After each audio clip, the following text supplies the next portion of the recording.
Chelsea, of course, disappointed with that 1-1 draw at Stamford Bridge against Crystal Palace at the weekend. Maresca said there's probably one thing that has to be clear. Now, Chelsea 3 years ago won the Champions League, but now it's not that kind of Chelsea. Now, sometimes, if you don't win, it's normal. It's normal, Mario. Don't worry if you can't beat Crystal Palace. No need to panic.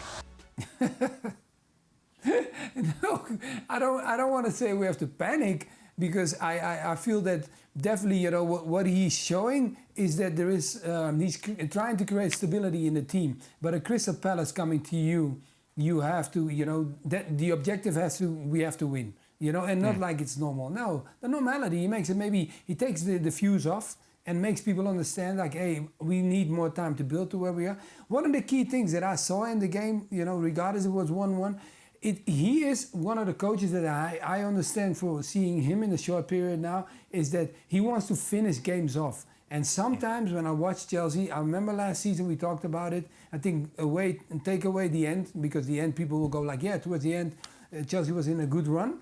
But I'm talking about before that, it was always 1-0 and then we dropped off. With him, I feel like he always goes all the way and tries to win the games, and one goal is not enough. And I think that is one of the key things away from this weekend, that it wasn't that easy for him. And I felt like the moment when Hughes got the yellow card, I thought he would expose him even more. And that was the only question why they didn't do that, because in the middle of the park, they had used for a long time to play, and he should have gone right for it and make sure that either he gets another booking, or he cannot challenge a player that he has to let go through, and then Chelsea could take the advantage from it. Draw against Crystal Palace. Contract extensions all round. I know! Nico Jackson, Mr. You're going back. So, 2033, you say? I want one to 2036. That's, of course, speculation at the moment. Nico Jackson and Cole Palmer could be getting extensions. Do you mind him coming out and saying, look, we're a very different Chelsea? No, win every time. Look, I think there was a lot of hope after the Wolves game, particularly the second half, that it could just be a continuation. And I think that's definitely a building process. And Palace, as I said yesterday, are more organised defensively than Wolves were. Wolves got disjointed as that second half wore on, and Chelsea picked them apart. I think it can be better than what we saw under Pochettino. I think it can be quicker, and it was at times in the first half. But it has to be clinical.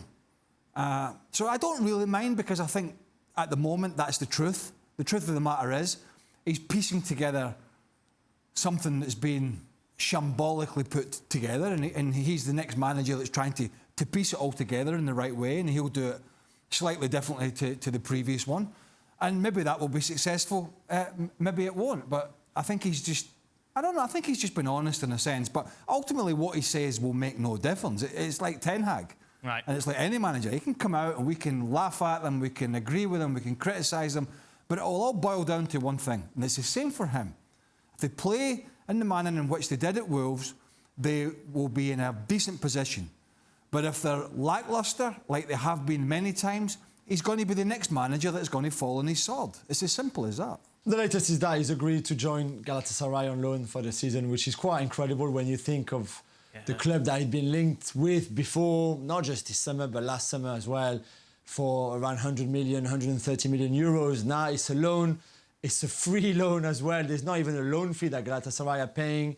The wages are covered, all in all, by the two clubs. It's 10 million a year salary. And there will be a clause there in his contract with Galatasaray that if in January, in the transfer window of January, a top club comes for him, then Galatasaray will let him go, so he doesn't have to stay the whole season.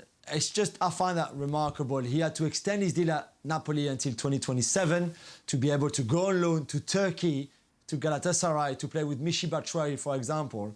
It's just, I just think it's incredible, really, to see Victor Osimhen in this position now. Otherwise, he would not have played at Napoli. So he had to go to Turkey, extend his contract.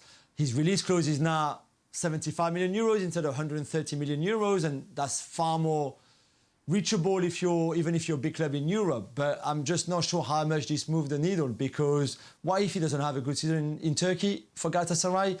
Where will he stock be in a year time, in next summer, if things haven't worked out for him, and if he hasn't played well, hasn't scored many goals? I'm just not sure where the future lies for him now. Mario, this is quite the outcome. Yeah, it's you know what the way Jules explains it, it's so sad. Why? Because you know when you're a player, right? You do so well, you have a great season, and he also said it before. He said, "I already know what I want. I know where I want to go. I know what my targets are." And then his target was not Turkey. We can make it as beautiful as we want, but his target was not Turkey. The Turkey is, of course, the solution to get out, because if not, you're sitting on the bench. The coach made it clear. He brings in Lukaku, so now you got to wait. If something happens to Lukaku, you get an opportunity. While you are the #1 striker for them. They made a lot of noise in Europe because everybody was talking about Osimhen. You understand, like how great he was, and we thought he was probably going to make the move to England. And then they hold down so long. It's almost like they made him feel like, I have a feeling that the way he spoke and the way he looks now, the situation is that they had so much control of him that he could not move. And that must have given him a really, I think any footballer, even us, if someone just controls you like a puppet, it makes you feel really uncomfortable. And I have a feeling that he's in some situation like that. That's why he's making the move, because he wants out and he wants to play football, so he has to go. That's it then. He's going on loan. We don't have to discuss him anymore. Well, I see, I don't mind that because that's Victor Osimhen news. Oh, I see. Well, he's actually, something's happened, okay, rather than, yes. Let's talk Victor again, and Victor hasn't done anything. So tomorrow you're back on. But we're talking 18 months ago, just briefly, it was this guy was what, you'd have to say, when Napoli won the title that year, top 5 strikers in the world. God, yeah, exactly. At least, in there. And through, I don't know, bad advice from his representatives, or been talked into signing this new contract as he did at the time, and all of a sudden he's somehow been manoeuvred into this position where, Saudi Arabia were talking about taking him, apparently he didn't want to go. Chelsea, there was money problems to get him in at Chelsea with wages and blah, blah, blah, blah, and other clubs. And now this has happened now. By January, it's only, 4 months or so. And so somebody may come along. But as Jules said, things can turn quickly. Things can turn quickly the other way. Mm-hmm. So it's a disappointing situation to see a guy who should have been leading the line for one of the top clubs in European football and get into this new super-duper Champions League. Galatasaray probably in it. I don't know. I can't off the top of my head. There's about 750 teams in it. They were knocked out. All over it. What? How said they got knocked out? Yes, they did. There you are. Perfect. Hold on. They got knocked out on the prelims, yeah. By young boys. Hold on. Young boys,